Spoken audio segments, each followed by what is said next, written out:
Cette Ok. conférence va maintenant être enregistrée. Bonjour à tous et merci pour être présent avec nous pour ce 5e rendez-vous Transfo, le rendez-vous mensuel de la transformation digitale qui a pour but de montrer, de mettre en avant des retours d'expérience concrets de la digitalisation finalement d'un secteur d'activité. Aujourd'hui, nous sommes ravis d'être avec vous pour vous parler de fabrication additive. Quelles sont les démarches pour intégrer cette technologie et quelles sont les utilisations que vous pourrez en faire dans vos entreprises industrielles, je suppose. Ce rendez-vous Transfo est organisé pour la deuxième fois avec Montblanc Industrie. On est ravis d'être partenaire de Montblanc Industrie sur cette nouvelle édition. Et puis également, nous supporte TESAM ainsi que la région Auvergne-Rhône-Alpes.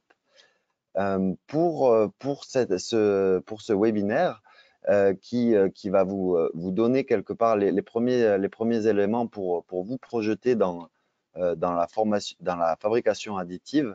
Nous avons le plaisir d'accueillir Yannick Omnes de 3DIO, qui est notre expert en fabrication additive et qui va vous parler de l'intégration qu'il a pu faire chez Dassault Aviation avec le retour d'expérience donc de Sylvain Beltz, responsable de l'activité fabrication additive métallique à la direction industrielle de Dassault Aviation.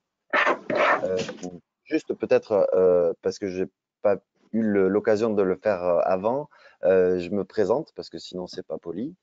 Je suis Pierre et je travaille pour Digital League. On est le cluster des entreprises du numérique de la région Auvergne-Rhône-Alpes et on a pour but dans ce sens-là de montrer finalement les compétences de nos adhérents entreprises du numérique pour accentuer, accélérer la digitalisation des entreprises hors numérique.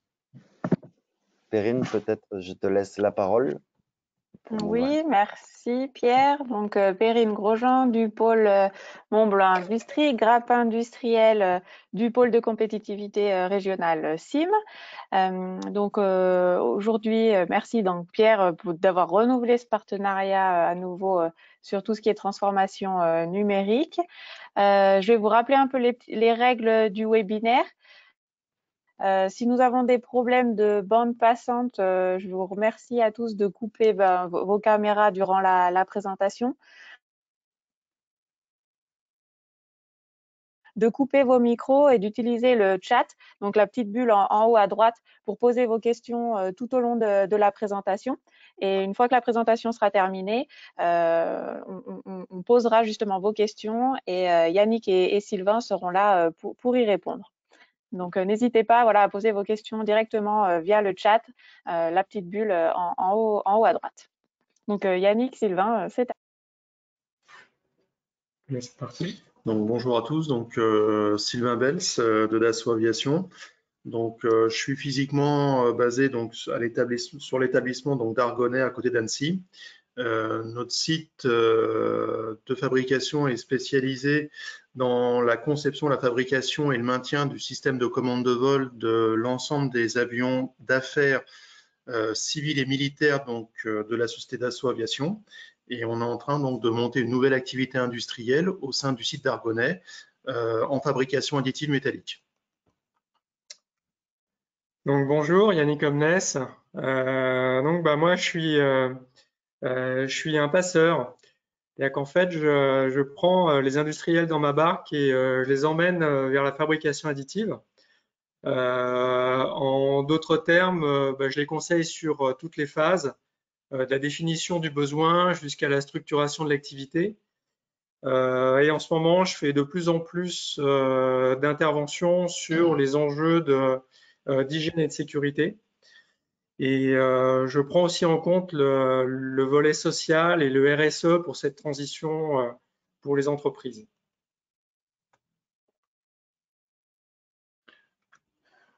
Donc la genèse de la fabrication additive chez Dassault Aviation, donc ça, on a commencé donc à se poser donc des questions sur comment on allait pouvoir gagner de la masse et gagner en encombrement sur nos avions, puisque la masse aujourd'hui, comme vous le savez tous, hein, c'est l'ennemi numéro 1 en aéronautique. Donc il y a quelques années, on s'est posé la question et il se trouve qu'aujourd'hui en fabrication traditionnelle, on arrive un petit peu à la limite de la technologie. Hein, malgré des matériaux de plus en plus légers. Et donc, on est venu à imaginer comment demain on allait pouvoir intégrer donc des pièces imprimées en plastique ou en métal sur nos avions. Donc, pour ce faire, on a mené donc des études, hein, on a fait des premières réflexions, hein, qui nous a donné un peu les premières pistes de cette nouvelle activité. Alors, je dirais pour Dassault, là, c'était un gain de poids. Il y a d'autres entreprises, c'est des enjeux de délai ou des enjeux par rapport à des petites quantités de pièces qui peuvent se faire. Ou sinon, ça peut être aussi pour attendre des moules séries. Donc, ça, c'est quelque chose qu'on a pu voir récemment. Donc, je dirais les enjeux peuvent être multiples sur l'envie et d'aller vers la fabrication additive.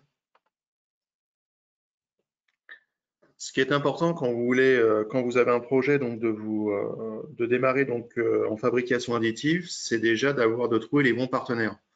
Aujourd'hui, c'est un procédé qui est relativement récent, qui est relativement complexe, et donc il est important de s'entourer et d'être accompagné avec les bons acteurs. Nous aujourd'hui, on a fait le choix à l'origine donc de rencontrer Yannick de par son parcours professionnel qui nous semblait intéressant. Et grâce à lui, ça nous a permis en fait d'avoir une ouverture sur cette nouvelle technologie, aussi bien sur la partie plastique que sur la partie métallique. En complément des bons partenaires, il faut trouver aussi les bons fournisseurs d'équipements. Comme je vous disais, c'est une techno qui se met pas en place du jour au lendemain. Et donc, si vous faites les bons choix au bon moment, vous allez pouvoir gagner du temps au final sur la mise en place de cette filière.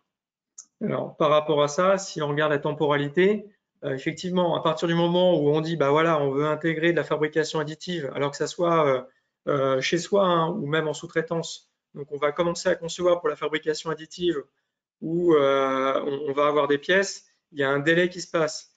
C'est souvent, on a des délais qui vont jusqu'à 12 mois. Alors effectivement, on peut avoir une première machine qui arrive très rapidement. Par contre, une petite machine polymère, hein, de dépose de fil. Par contre, entre le moment où elle arrive et puis le moment où on a vraiment une bonne utilisation de la machine, il se passe un certain temps. Les premières pièces, on va les avoir au bout d'une semaine. Par contre, vraiment l'utilisation de la machine pour l'entreprise, ça va mettre un certain temps. Et puis derrière, donc là, ça c'est pour le polymère, on va dire qu'on a à peu près 1 an. Si derrière, on veut aller vers le métal, donc là, on peut facilement rajouter 2 ans de plus pour aller sur des machines de fabrication additive métallique, pour intégrer toute la manière de faire, pour avoir toute cette culture qui est vraiment différente du polymère.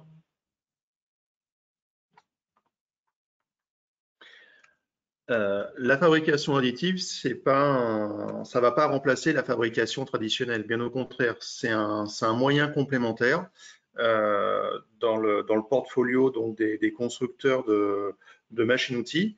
Hein, c'est une nouvelle technologie qui va permettre en fait donc de compléter l'existant.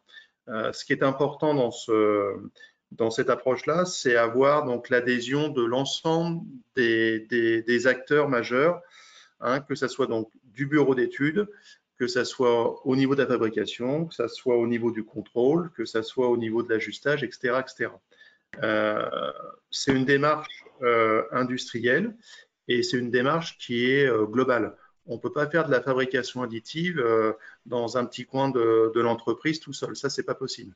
Ça démarre depuis la conception, on vous en reparlera tout à l'heure. Et derrière, on va concevoir différemment et derrière, on va pouvoir fabriquer différemment. Donc, il faut vraiment constituer une équipe pluridisciplinaire, multimétier, dans cette approche-là. Et c'est vraiment cette démarche-là, cette nouvelle approche industrielle qui va vous permettre en fait donc de mettre en place cette nouvelle activité. Alors, quand je suis arrivé à Dassault pour le premier accompagnement, donc là, j'ai trouvé une équipe très motivée et vraiment en ouverture. Alors, c'était assez prodigieux à voir. En fait, il y avait tous les corps de métier. Il y avait l'atelier, la métallurgie, l'innovation, le BE, tout ça autour de la table. Et donc, je donnais des informations et derrière, elles étaient tout de suite appropriées et puis ça travaillait tout seul en fait. Déjà, il y avait une appropriation des idées dès le départ. Donc, c'était vraiment assez sympa comme premier accompagnement sur Dassault. Et alors des fois, c'est pas comme ça, hein. Des fois, j'arrive sur des sites et il y a des résistances. Et quand il y a des résistances, qu'il y a des personnes qui ont des adhérences, comme dit Sylvain, c'est normal aussi. Et il faut prendre ça en compte. Donc il y a, je dirais là, c'était open bar, je dirais par rapport à la techno, mais parfois c'est plus complexe. Il y a de la résistance. À ce moment-là, il faut aussi les prendre en compte. Il faut l'intégrer au processus d'intégration de la fabrication additive. Alors, moi, ce que j'ai pu voir, c'est donc là, il y a eu une première passe, et puis on avait laissé du temps pour que ça puisse justement faire son chemin.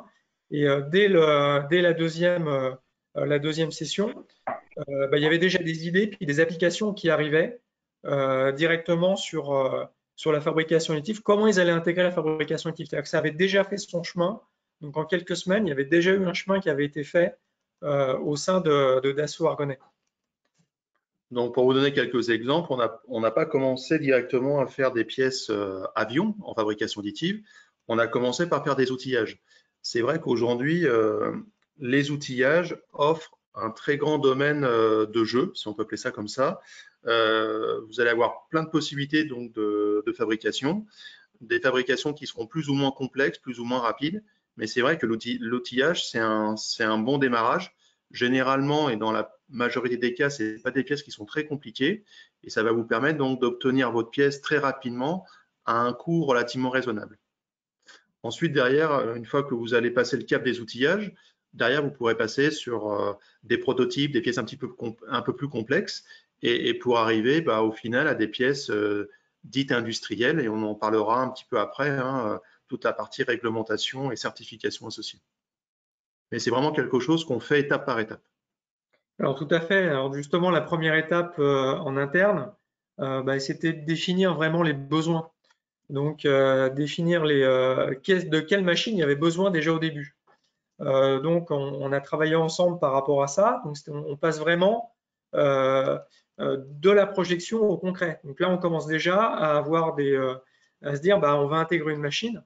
Et donc à toute cette étape on est maintenant dans le concret. C'est plus, on n'est plus autour d'une table, on ne parle pas. On va vraiment travailler dessus. Et donc là, il y a eu aussi toute une étape de premier dossier d'investissement, comment le monter pour que ça puisse passer. Là, en plus, il y avait un enjeu de délai par rapport à des budgets. Donc, c'est vrai que c'était intéressant de démarrer sur un petit moyen au début, très rapidement, pour pouvoir monter très vite en compétence sur la fabrication additive, comme le disait Sylvain, sur tous les outillages, où là, quelque part, il n'y a pas d'enjeu. On a le temps de prendre l'outil en main. Donc nous, au niveau de notre processus d'intégration de la fabrication additive chez Dassault Aviation, bon là on vous a donné quelques dates clés, mais globalement la fabrication additive chez Dassault Aviation, elle date de plus longtemps que 2017. Hein. Les premières pièces qu'on a pu faire, qui ont été faites à titre exploratoire, datent à peu près des années 2000, voire un petit peu avant.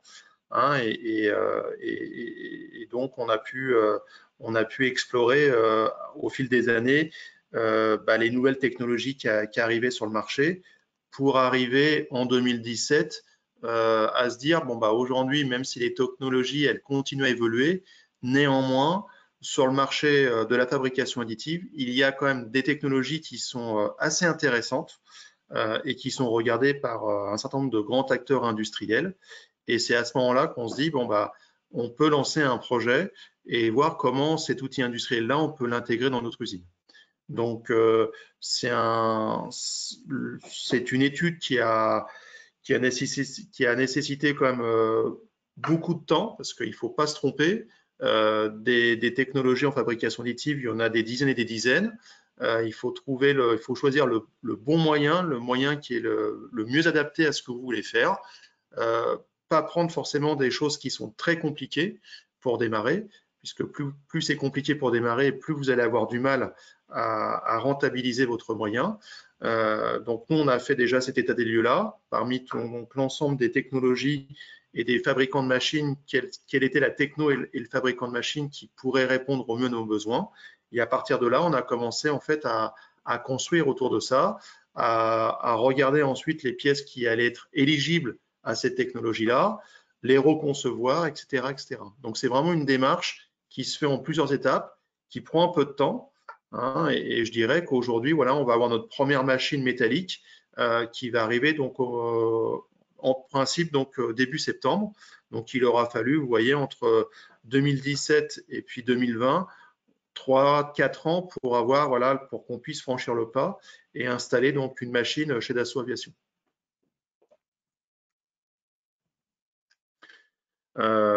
Donc, concernant la montée en compétences, je vous en ai parlé un petit peu tout à l'heure. Donc, il est important donc de monter progressivement, hein, graduellement sur de la complexité donc de pièces. Donc, nous, on a commencé par des outillages et maintenant, voilà, on a quand même un certain recul sur cette technologie-là et on peut maintenant démarrer la fabrication donc de pièces avions. Donc, ce qu'il faut savoir, c'est que une des clés de succès de la fabrication additive passe par la reconception. On n'imprime pas une pièce sur une machine de fabrication additive avec le même design qu'une pièce qui serait usinée traditionnellement, parce que là, c'est perdu d'avance. Donc, tout démarre depuis la reconception de la pièce en vue de l'imprimer. Et nous, clairement, dans le métier de l'aéronautique, les secteurs qui nous ont permis de trouver des pièces adaptées à cette technologie, c'est bien sûr donc des pièces hydrauliques, donc des pièces à caractéristiques mécaniques. On trouve un petit peu de pièces dans la structure de l'avion, mais c'est relativement faible de par les dimensions. Et puis après, on a trouvé aussi pas mal de pièces dans les différents systèmes. Le système carburant, le système hydraulique, etc., etc. Donc, on a vraiment essayé de trouver des pièces dans des fonctions autres que la structure de l'avion qui allait être compatible avec cette technologie-là. Alors, effectivement, quand on regarde là sur un avion, on ne va pas fabriquer un avion complet par fabrication additive. Donc, en gros, on peut dire aujourd'hui, hein, il y a des études qui ont été faites, on considère que, en gros, il y a 5% des pièces qui sont éligibles en fabrication additive. Quand on regarde les produits, on prend un produit, en tout cas une marque, et on regarde son catalogue, et on peut considérer qu'il y a à peu près 5% des pièces qui sont faites, qui sont éligibles à la fabrication additive. Donc, faut pas essayer à tout prix de faire toutes les pièces en fabrication additive. On va pas y arriver parce qu'il y a toujours des enjeux de taille de pièce déjà. On peut avoir des enjeux de tolérance, de choses comme ça. Donc c'est vrai que globalement, faut pas essayer de absolument tout avoir en fabrication additive. Donc, faut pas essayer de basculer. Faut pas jeter les tours, les fraiseuses, surtout pas, faut les garder. Les machines d'érosion, faut tout garder et il faut rajouter des machines de fabrication additive en plus. C'est là où il y a le meilleur gain en fait. Ce qui est important dans cette démarche-là, hein, c'est vraiment la diffusion et l'infusion des bonnes pratiques de conception. Ça, c'est vraiment très important. J'insiste vraiment. La fabrication additive, c'est pas une techno qui va remplacer l'usinage traditionnel. Bien au contraire, c'est une technologie, c'est un moyen de production complémentaire à ce que vous avez aujourd'hui. Mais aujourd'hui, si vous voulez l'exploiter correctement, vous allez devoir passer par des jalons obligatoires. Et le premier jalon obligatoire, c'est sélectionner la bonne pièce qui va vous permettre, en fait, qui sera reconçue et qui permettra donc d'être compatible avec cette technologie-là. Toutes les pièces qui existent aujourd'hui ne sont pas toutes compatibles avec la fabrication additive, comme disait Yannick, pour des questions de tolérance, pour des questions d'état de surface, pour des questions de complexité, etc., etc. Souvent d'encombrement en fait. Quand Et on surtout regarde, d'encombrement. c'est l'encombrement. Souvent, le premier filtre en fait qu'on met sur la fabrication additive, c'est l'encombrement bien avant les matériaux. Donc, c'est l'encombrement de la pièce, il faut que ça passe dans les machines. Et il faut que ça passe dans les machines et surtout que ça soit rentable. Parce qu'on sait très bien faire des très grosses pièces, par contre, à un coût qui ne les rend pas vendables. Alors après, c'est facile de faire un POC. Par contre, ce qui est intéressant derrière, c'est d'avoir une démarche de rentabilité. Ou sinon, il n'y a pas d'intérêt industriel.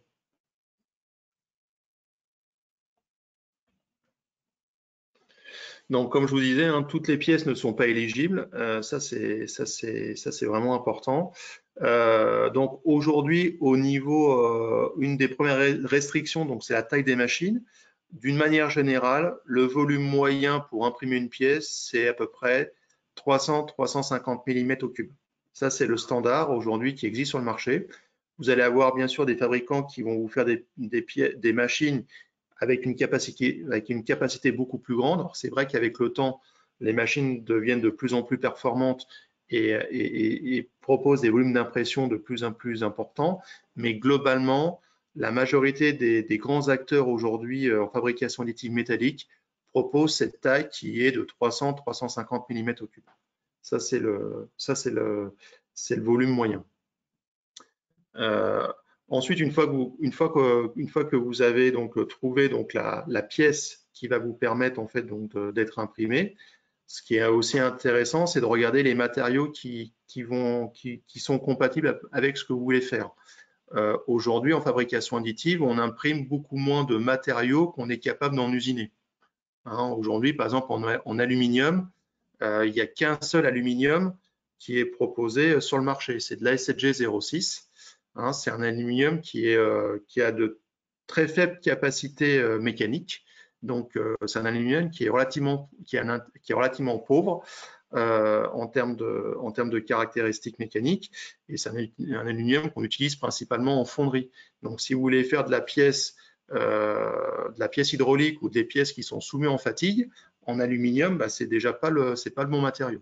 Donc, c'est une technologie qui est relativement récente, malgré son âge, et qui, je pense, dans les années à venir, va encore se développer et qui permettra d'intégrer, d'imprimer beaucoup plus de matériaux qu'elle ne le propose aujourd'hui.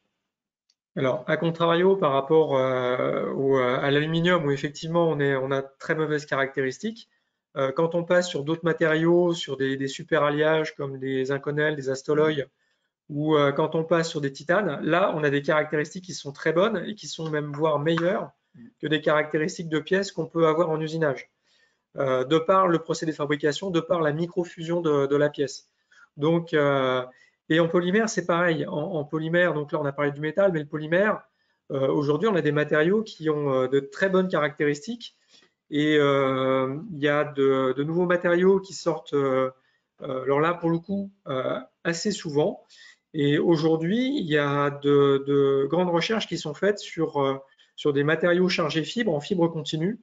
Où, alors effectivement, on ne va pas l'utiliser sur l'aéronautique, mais par contre, sur des pièces ayant des taux de charge importants, on a aujourd'hui des pièces chargées fibre continue qui ont des caractéristiques très importantes, ou des pièces qui sont faites en pic qui arrivent aussi dans l'aéronautique.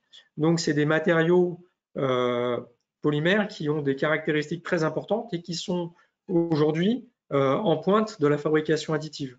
À côté des matériaux très standards, comme on peut voir sur des machines assez basiques, on a quand même il y a des matériaux, y compris en polymère, qui ont de très très bonnes caractéristiques mécaniques.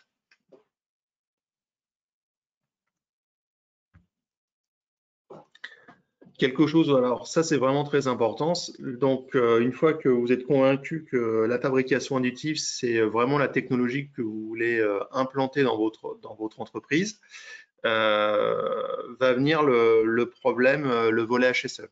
Aujourd'hui, lorsque vous imprimez donc des pièces métalliques, alors c'est valable aussi pour le plastique bien sûr, mais là on fait un focus sur la partie métal, en fonction du matériau et surtout en fonction de la granularité, donc de la taille de la poudre que vous allez imprimer, vous allez être confronté au problème HSE.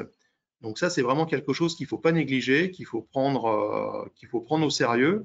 Pourquoi? Parce qu'en fonction du matériau, vous pouvez être exposé à des matériaux qui sont plus ou moins réactifs et voire même des particules de métal qui sont très très fines, de l'ordre de 5 microns et qui pourraient se rapprocher des nanoparticules. Donc, il est indispensable de protéger en fait ces opérateurs de tout risque de contamination donc de cette poudre lors de l'utilisation de ces machines. Et donc, le volet HSE, c'est un point d'orgue dans votre projet d'installation de fabrication additive qu'il ne faut surtout pas négliger. Alors, je dirais aujourd'hui, par rapport au HSE, il ne faut pas que ça soit bloquant pour l'intégration de la fabrication additive. Par contre, même quand on intègre des petits moyens, moi aujourd'hui, je vois, hein, j'intègre dans l'industrie des petits moyens de fabrication additive avec des petites machines de FDM. J'émets beaucoup de vigilance par rapport à l'utilisation de ces machines. Le fait qu'elles ne soient pas directement dans le bureau d'études, sans caisson autour et sans filtre. Donc, il y a, même sur une petite machine, il faut prendre en compte le volet HSE. Alors, c'est clair que le volet HSE sur une petite machine, on est sur des investissements de quelques centaines d'euros, mais avec ça, on est sûr de travailler dans de bonnes conditions. Quand on est sur un investissement métallique, là, on change complètement de gamme. Donc, là, on est dans une autre... sur une autre gamme de prix. Mais toujours est-il que le volet HSE, c'est vraiment quelque chose de très important à prendre en compte, même quand on est en mode Fab Lab, dans une petite entreprise. Il faut vraiment avoir beaucoup de vigilance par rapport à ça. Et aujourd'hui, il y a beaucoup d'études qui parlent de nanoparticules. Alors, on en a sur le métal, bien sûr, mais on en a aussi sur le plastique. Donc il y a quand même des choses qui sont importantes à prendre en compte dès le départ par rapport à ça.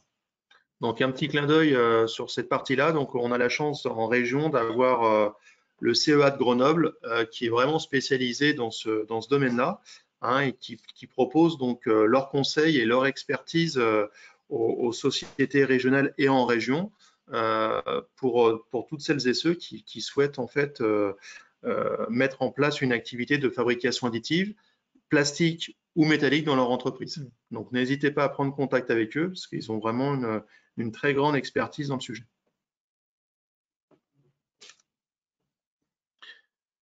Donc, la fabrication additive, c'est une activité, mais qui ne se résume pas à l'impression proprement dite en fait de la pièce. La partie impression, c'est qu'un maillon de la chaîne de la fabrication additive. On a besoin d'avoir donc plusieurs compétences en amont et en aval de la fabrication additive. Donc, en amont, on a parlé donc sur la partie conception et la partie industrialisation, qui sont des profils vraiment bien différents, même si les deux se rejoignent fortement. Ensuite, on a parlé donc un petit peu donc de l'utilisation de la machine. Donc ça, c'est une compétence supplémentaire. Et ensuite, une fois que vous aurez donc imprimé votre pièce, vous allez donc devoir utiliser un certain nombre de moyens de post-traitement, donc tout ce qui est donc sablage, lavage, dépollution, désupportage. C'est des opérations donc de post-traitement, de post-processing qui sont nécessaires au nettoyage de la pièce après avoir été imprimée. Donc tout ça, ça nécessite en fait donc des compétences diverses et variées que vous allez devoir acquérir si vous voulez mettre en place une activité d'impression 3D métallique dans votre société.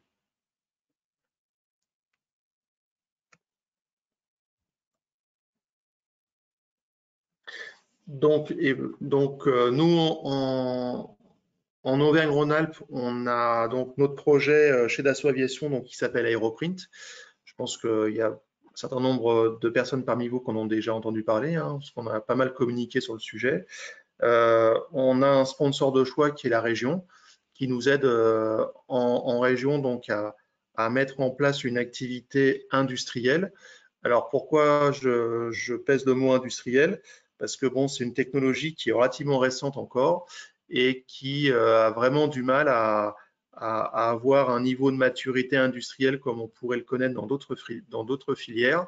Donc effectivement, il y a quand même un certain nombre de sociétés en région qui qui sont équipés de machines et qui essayent d'en vivre. C'est pas encore une chose très facile puisque dans le monde de l'aéronautique, on est soumis donc à tout ce qui est qualification, aux autorités de certification en vol pour mettre des pièces série donc sur les avions. Mais bon, on a bon espoir pour qu'un jour la fabrication additive soit véritablement un moyen industriel qui soit reconnu et qui soit déployé au même titre que la fabrication, que l'usinage traditionnellement. Voilà. Donc aujourd'hui, on est soutenu donc par la région. On s'est fait aider donc par le pôle de compétitivité donc via MECA et Mont-Blanc Industrie qui forment aujourd'hui donc le pôle CIM. Hein, donc c'est un pôle de compétitivité qui est vraiment là pour vous accompagner et pour vous mettre en relation avec des industriels, avec des fournisseurs, des sous-traitants pour mettre en fait votre activité sur pied. Alors, c'est bon. C'est bon. Je dirais aujourd'hui par rapport aux dispositifs régionaux. Donc aujourd'hui, en fait, les industriels, ils sont en capacité de pouvoir mobiliser différents dispositifs pour les TPE, pour les PME, bon, pour des grands comptes comme Dassault aussi. Donc, c'est des dispositifs de diagnostic, des dispositifs d'accompagnement ciblé. Aidés par la région. En Auvergne-Rhône-Alpes, on a la chance d'avoir une région très dynamique par rapport à ça. Ces dispositifs sont généralement dans le cadre de l'industrie du futur, donc à l'échelle nationale. Donc, il y a des dispositifs comme Ambition Région Innovation, où on peut accompagner des entreprises dans les différentes phases, que ce soit de la découverte de la fabrication additive, donc de qu'est-ce qu'on peut faire avec pour l'utilisation d'un industriel, jusqu'à la mise en place de la structuration de la fabrication additive au sein de l'entreprise. Donc tout ça, ça peut être aidé. Il y a des experts qui peuvent intervenir là-dessus.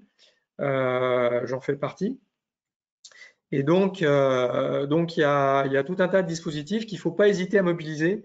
Et donc là, je vous invite à aller vers Mont-Blanc Industrie ou à me contacter. Il y a moyen de monter des dossiers. Aujourd'hui, en plus, les dossiers sont… il y a des commissions qui sont faites tous les mois, donc il y a vraiment possibilité d'aller assez rapidement vers de l'accompagnement. En complément de ce que vient de dire Yannick, on a aussi la chance d'avoir en région l'ensemble des acteurs en local pour vous aider donc à démarrer une activité de fabrication additive. Donc en région, on a un gros fabricant donc d'imprimantes qui se trouve sur Clermont-Ferrand. On a en région aussi donc des élaborateurs de poudre. Hein. On a quand même deux poids lourds importants.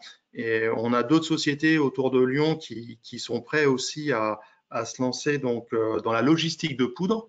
Donc on voit bien qu'en région, on a quand même pas mal d'acteurs qui sont prêts à vous aider, hein, et qui ont toutes les compétences et les connaissances possibles, hein, pour que ce soit un réel succès. Et donc, si on peut conclure, je te laisse la… Donc, en conclusion, ce que je dirais, c'est que il faut pas se lancer, faut pas faire de la fabrication additive pour faire de la fabrication additive. On en a un petit peu discuté. Hein. Il faut bien réfléchir à ce projet, bien regarder donc l'éligibilité des pièces. Toutes les pièces ne sont pas éligibles en fait à la fabrication additive. C'est une technologie qui est relativement complexe encore aujourd'hui. Donc moi, je vous donnerai un conseil, c'est de pratiquer la méthode des petits pas, ne pas se lancer directement dans de la fabrication additive métallique, démarrer modestement par une ou plusieurs machines plastiques. Il y a déjà des machines, ce qu'on appelle des machines de bureau à quelques milliers d'euros, jusqu'à des machines plus professionnelles à plusieurs centaines de milliers d'euros. Donc déjà sur la partie polymère, vous avez déjà bien le choix pour déjà monter en connaissances et en compétences. Et je dirais que c'est à vous de sentir quand est-ce que vous êtes en capacité en fait de franchir le pas pour passer au métal. Mais ne passez pas au métal directement. Ce serait un échec rapide. Bien se faire accompagner. Donc, on en a parlé durant cette présentation. Hein. Il y a des sociétés comme 3DIO ici présents. On a les pôles de compétitivité. On a des grands acteurs régionaux, industriels qui font déjà de la fabrication additive. Donc, ne pas hésiter à les solliciter.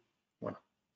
Et donc là, je dirais, la fabrication additive, c'est pas parce qu'on est petit qu'on n'a pas le droit d'aller vers la fabrication additive. Je dirais bien au contraire. Je dirais la fabrication additive, c'est un petit peu comme la CAO il y a 30 ans en arrière. La CAO il y a 30 ans en arrière, c'était pas obligatoirement le plus simple pour y aller, parce que le rotring, ça marchait très bien, la règle, l'équerre, j'ai connu ça marchait fantastiquement bien. Par contre, ceux qui sont allés vers la CAO il y a 30 ans en arrière, aujourd'hui, ils ont un business qui est bien assuré. Et je dirais que la fabrication additive, on est un petit peu dans le même genre, on est dans une rupture technologique. Donc, il y a vraiment un intérêt à aller vers ces technologies-là. Et comme c'était dit, on peut commencer modestement, il faut être humble, il faut commencer petit. Et puis, au fur et à mesure, augmenter ses compétences et puis derrière, aller vers des moyens plus complexes.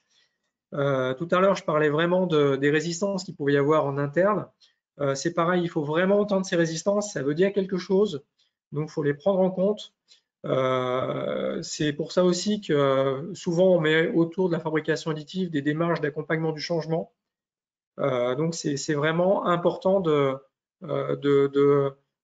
toute l'équipe adhère, et tant qu'il y a une résistance, faut vraiment l'écouter, il faut en prendre compte, et après, une fois que c'est passé, ça avance beaucoup plus fluide, enfin c'est beaucoup plus fluide, ça va beaucoup plus facilement vers quelque chose qui va avoir une rentabilité pour l'entreprise. Donc, pour nous, on a fini notre présentation, donc je vous propose de poser vos questions. Donc, quelque chose à rajouter, Sylvain? Non, pour moi, c'est bon. Voilà.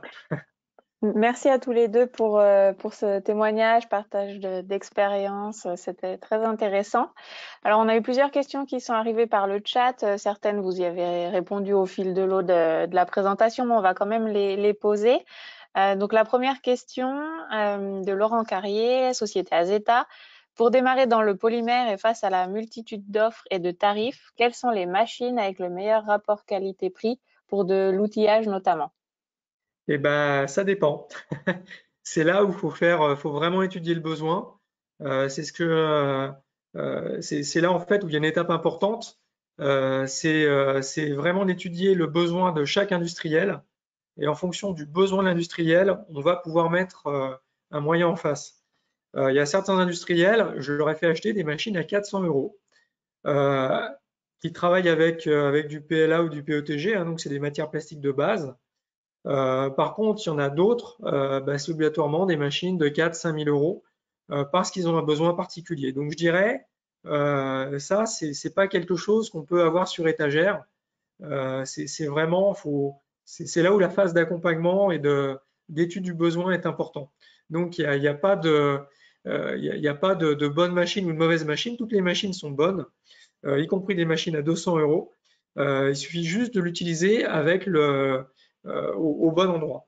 Donc il y a, voilà, j'ai pas répondu certainement comme voulait la personne, mais en tout cas, de mon expérience, je vois réellement qu'on peut commencer sur des machines à 400 €, et puis parfois on est obligé d'avoir des machines à 20 000 € parce qu'on a des matériaux complexes comme du PIC par exemple, où oui, là tout de suite on est sur une machine à 20 000, voire au-delà, parce qu'on est obligé d'avoir ces matériaux-là, parce que dans l'atelier on est obligé d'avoir du PIC, parce qu'on va avoir de la thermie par exemple, ou on va être dans un secteur où on ne va pas vouloir contaminer les pièces. Parfait, merci Yannick. Pardon, j'ai une question pour Sylvain. Comment avez-vous intégré le facteur coût dans l'éligibilité des pièces destinées à être basculées en fabrication additive? Le facteur poudre? Coût. Pardon, coût. Excusez-moi. Alors, le coût, on n'en a pas trop parlé. Bon, faut qu'on se dise la vérité. La fabrication additive, aujourd'hui, c'est une techno qui est relativement récente. Et comme toutes les technos qui sont récentes, les pièces qu'on fabrique avec sont chères. Il faut qu'on se dise la vérité. Aujourd'hui, c'est pas un secret.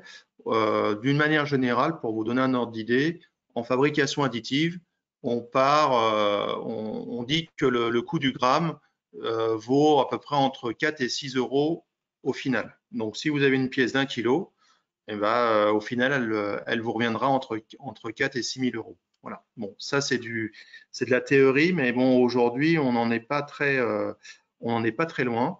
Bon, c'est comme ça, les machines sont chères et la techno aujourd'hui, elle n'a pas un niveau de maturité encore. Elle n'a pas trouvé son point culminant au niveau de la maturité. Donc nous, au niveau de l'aéronautique, nous on fait un peu un pari sur l'avenir. On sait qu'aujourd'hui c'est cher, bon ça c'est un fait.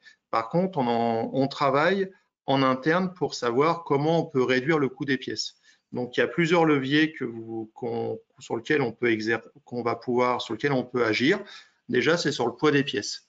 C'est-à-dire que nous aujourd'hui, dans l'étape de reconception, on va utiliser des outils de conception qui va enlever toute la matière qui n'est pas nécessaire, qui n'est pas indispensable au fonctionnement de la pièce dans son environnement.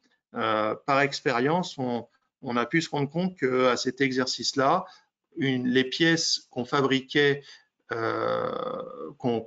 aujourd'hui en fabrication additive, elles sont en moyenne entre 1/3 et 50% plus légères qu'une pièce fabriquée traditionnellement. Donc ça, c'est un premier levier de gain.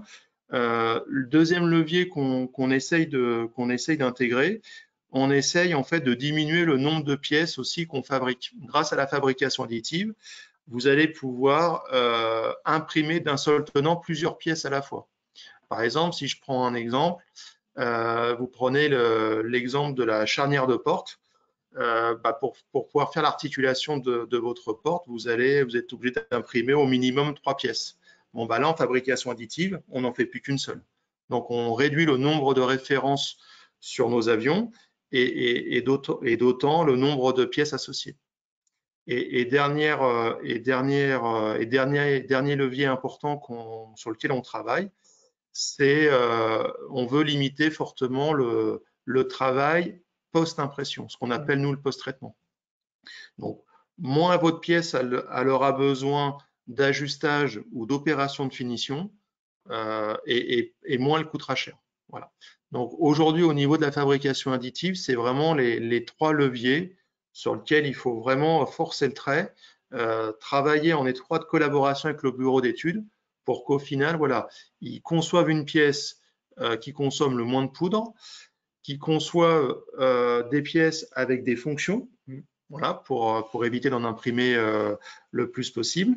Et dernière chose, concevoir une pièce qui nécessitera le moins de post-traitement, sachant qu'aujourd'hui, le post-traitement, c'est des opérations manuelles et donc qui coûtent de l'argent au final.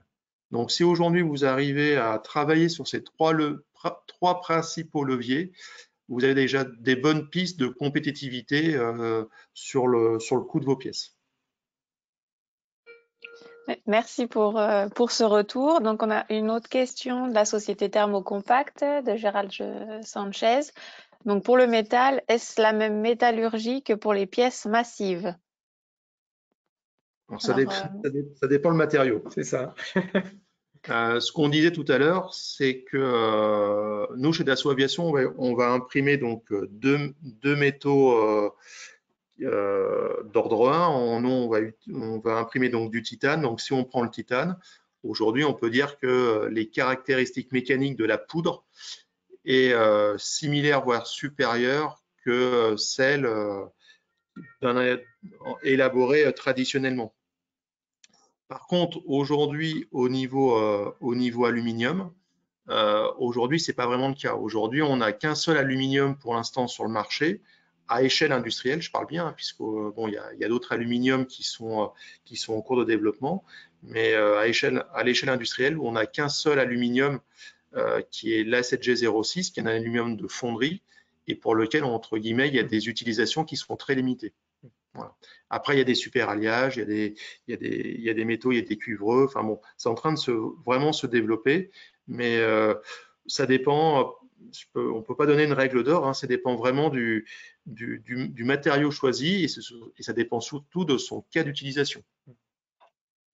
Grosso modo, ce qu'on peut voir, c'est quand on est sur des alliages ferreux, donc des aciers, des inox, quand on est sur des alliages ferreux, on a les caractéristiques qui sont identiques à ce qu'on a en traditionnel. Sur les titanes et les super alliages, c'est pareil. Aujourd'hui, l'endroit où ça pêche vraiment, c'est effectivement sur les alliages d'aluminium, où il y a des grosses recherches. Il y a des fonds européens sur des recherches pour avoir des alliages en fabrication additive qui n'existent pas encore. Donc pour l'instant, on a, il y a les Sky Molloy, mais bon, qui sont vraiment très confidentiels par rapport au coût. Mais je dirais, tous les autres matériaux qu'on sait faire en fabrication additive métallique, hormis les aluminiums, ont des caractéristiques qui sont identiques à ce qu'on peut avoir en traditionnel. Après, ce qu'on peut faire aussi, pour ceux qui sont intéressés, vous pouvez donner plus de puissance à en termes de caractéristiques mécaniques à votre alliage aluminium avec des traitements thermiques. Hein, aujourd'hui, en fabrication additive, vous avez des traitements thermiques comme le CIC ou le HIP qui permettent de faire une compression isostatique à chaud de telle façon à uniformiser la santé matière de votre pièce et la rendre encore beaucoup plus résistante que lors de sa sortie d'impression. Aujourd'hui, en fabrication additive, il y a plusieurs possibilités qui ont un coût naturellement, hein, mais qui vont vous permettre en fait, voilà, de survitaminer, si on peut appeler ça comme ça, votre matière première à l'issue de l'impression. Merci à tous les deux. J'ai une question d'Anne-Sophie Gouzy de Rainmakers qui est pour Yannick. Avez-vous une expérience dans les produits destinés au médical fabriqués en fabrication additive? Oui, sur le médical, c'est une expérience importante. Donc fabrication additive, déjà, je dirais polymère. Hein. Donc le polymère est utilisé dans le médical depuis assez longtemps pour faire des guides de perçage, des guides de coupe sur de la chirurgie. C'est utilisé aussi pour faire alors là de l'implantable avec du PIC par exemple. Donc aujourd'hui, il y a effectivement des matériaux et des machines qui permettent de faire du médical avec du polymère. Et puis ensuite je dirais sur le métallique, là, je dirais, alors bon, c'est un petit peu un pas de côté, mais on a le chrome cobalt sur le dentaire. On a le titane c'est pareil, hein, pour faire de l'implantable. Donc il y a des expériences qui sont, enfin, il y a vraiment possibilité de faire du médical aujourd'hui avec la fabrication additive, sachant que je dirais là l'enjeu c'est pas tant d'avoir le matériau. Là, on sait, on a le procédé, on a le matériau, ça marche. Par contre, après, c'est soit d'avoir le sigle CE, donc il y a toute une normalisation à faire. Donc, il y a le CE à avoir, le sigle CE. Ou sinon, sur de l'implantable, ce qui peut être complexe, c'est de le passer sur des pratiques traditionnelles, puisqu'aujourd'hui, on peut être encore sur des dispositifs sur mesure. Donc des dispositifs où c'est le chirurgien qui prend en charge le risque. Donc voilà, mais en tout cas, le médical aujourd'hui est un des fers de lance, et surtout dans le médical, je dirais, c'est un des fers de lance de la fabrication additive métallique. Merci pour ce retour. Une nouvelle question, pardon, excusez-moi, de la part de l'entreprise Le Créneau Industriel, Yann Dodin. Quelle est la pertinence d'une solution combinée impression 3D et finition? Alors, finition, c'est-à-dire parachèvement de la pièce, c'est-à-dire une post-production de la pièce. Yann Dodin, du coup, je vous laisse préciser. Oui, voilà. C'est ça. Donc, il y a de la pertinence. De manière, quand on a de la fabrication additive, il y a toujours une phase de parachèvement derrière. Donc, c'est une phase de parachèvement qui est plus ou moins automatisée. Ça peut être de la tribofinition, mais en règle du sablage, ne serait-ce que ça, il y a du sablage. Enlever les supports, donc c'est du parachèvement. Donc, il y a quand même très peu de pièces qui sortent de la machine et on la prend, on la met dans un sachet, on l'expédie. Ça peut arriver. Il y a des produits qui sont conçus comme ça en série pour faire ça. Mais en tout cas, pour des pièces, je dirais, qui peuvent monter sur une machine-outil, admettons, on fait une pièce spécifique qui va monter sur une machine-outil pour avoir une arrivée d'air ou pour avoir une arrivée de lubrifiant. On peut travailler aussi par exemple, on peut très bien avoir une pièce polymère où on a juste besoin de retarauder pour derrière mettre une arrivée de carburant, enfin de lubrifiant, pardon. On peut directement mettre ça dessus, donc c'est déjà du parachèvement. Mais en tout cas, je veux dire, ça correspond en termes de valeur ajoutée. C'est quelques minutes de parachèvement par rapport à la fabrication additive qui va pouvoir sortir la pièce avec un bon retour sur investissement par rapport à ce qui serait fait en traditionnel. Après, ce qui est aussi important dans ce que vient de dire Yannick, c'est qu'il faut absolument en fait éviter tout risque de pollution de la pièce vis-à-vis des opérateurs. Enfin, je réinsiste sur ce volet-là parce que c'est un volet qui est très important, du fait que certaines technologies font appel à du laser.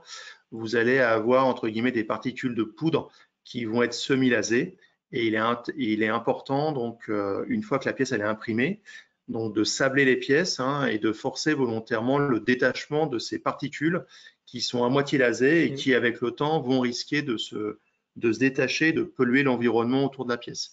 Donc, c'est vrai que le post-traitement ou le parachèvement, les deux termes vont bien. C'est des opérations de finition et de peaufinage de la pièce pour la rendre terminée, quoi. Mais ça prend souvent que quelques minutes. Ça peut prendre quelques minutes comme quelques heures pour les pièces entre guillemets qui nécessitent des traitements particuliers ou qui ont malheureusement été mal conçus. Ou qui ont des géométries particulières avec des canaux à l'intérieur ou là pour dépoudrer l'intérieur, si on ne veut pas de pollution par rapport à un circuit hydraulique, on est obligé de passer des fluides de nettoyage. Enfin bon, ça peut devenir plus complexe. Mais en tout cas, je veux dire, dans la majorité des cas, c'est quelques minutes de parachèvement par rapport à une pièce qu'on fait en fabrication additive. Merci messieurs. On arrive à notre dernière question de Franck Picard d'Acnis International. Comment gérez-vous les fins de l'eau sur la poudre métallique ou polymère? Alors, je connais bien la question et je connais bien Franck Picard, alors je vais lui répondre. Alors, aujourd'hui, au niveau, je vais parler pour la partie aéronautique. Aujourd'hui, c'est vrai que les autorités de certification nous demandent d'assurer une certaine traçabilité. Et la traçabilité, c'est un sujet qui n'est pas facile à traiter en fabrication additive. Donc, aujourd'hui, il y a plusieurs façons d'aborder le sujet.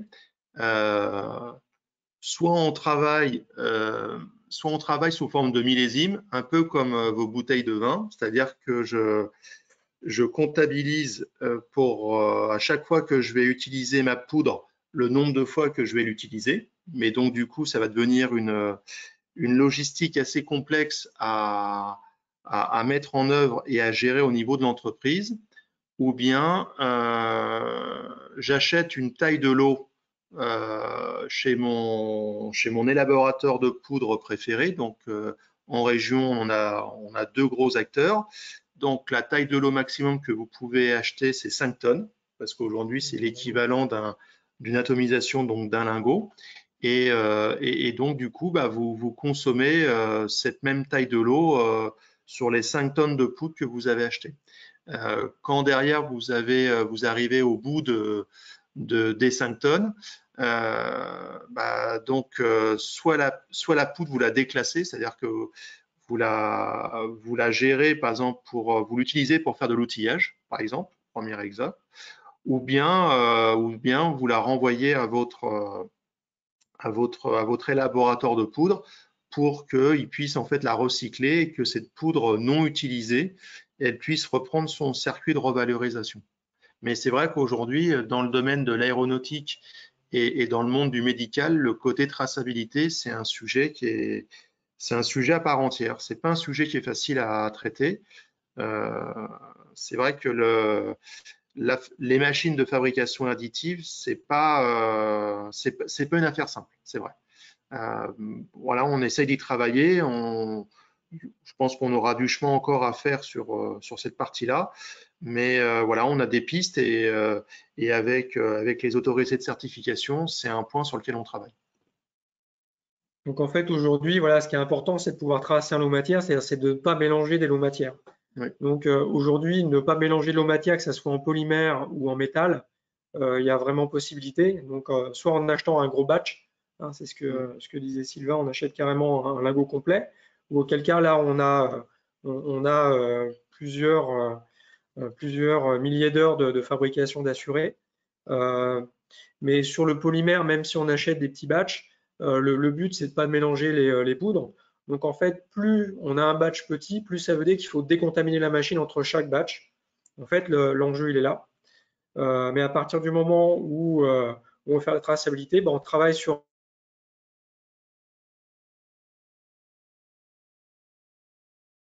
un lot pur. Mais ma foi, on peut travailler sur le polymère, par exemple, on peut travailler sur des petits lots matières. On n'est pas obligé d'acheter 5 tonnes. On peut travailler sur les petits lots matières et puis entre chaque petit lot matière, décontaminer la machine. Sachant que sur une machine polymère, la décontamination, ça n'a rien à voir avec la décontamination d'une machine métal. Donc ça peut être relativement souple, en fait. Un point, justement, parce qu'on parle de décontamination, un point qui est quand même très important, donc je parle pour la partie métallique. La plupart des technologies métal aujourd'hui nécessitent d'avoir une machine pour une matière. Ce que je veux dire par là, c'est que si on prend la technologie par lit de poudre, c'est très compliqué d'imprimer, donc de charger cette machine-là avec du titane et de se dire la semaine prochaine, on va faire de l'aluminium. Donc c'est pratiquement mission impossible.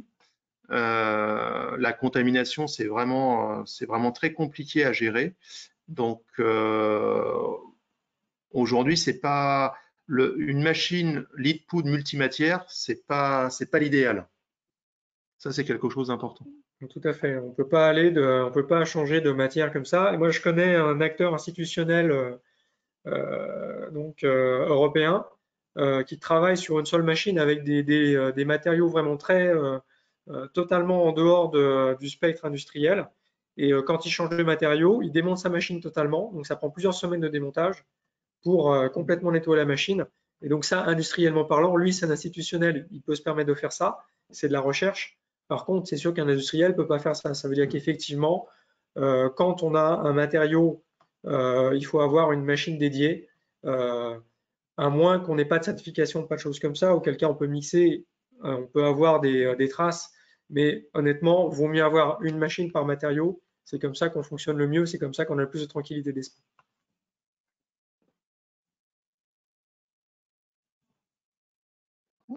Merci pour tout. Si vous avez des questions, allez-y, c'est le moment.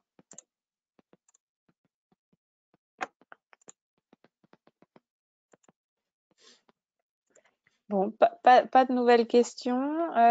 Pierre, je crois que tu as quelque chose à envoyer via le chat pour les participants. Oui, je vous envoie ça tout de suite. J'aurais dû vous l'envoyer avant. Donc, c'est un questionnaire de satisfaction donc sur le webinaire. Donc, on a quelques remarques. Joseph Muller qui dit merci pour votre présentation, super. Hop. Ah mince, je ne l'ai pas envoyé à tous. Donc, avant de quitter la session, si vous pouvez prendre 2 minutes, voilà, de cliquer sur le lien pour répondre au questionnaire. C'est gentil à vous. Sinon, on vous l'enverra par mail, d'ailleurs, avec la présentation, si c'est possible. Je me suis trompé dans le questionnaire. Il y avait un petit couac là sur la. Bon, bah écoute, c'est pas grave, on l'enverra par mail après coup avec la présentation. En tout cas, bah, merci Désolé. beaucoup. Merci à vous deux. Yannick et Sylvain pour cette présentation, c'était très intéressant. Merci à Digital League pour le partenariat. Et puis, bah, écoutez, vous pouvez regarder dans le chat tous les messages de remerciements pour cette présentation. Merci, bonne soirée. Merci, bonne soirée. Merci bien. Au revoir. Bel été à tous. Merci, au revoir. Au revoir.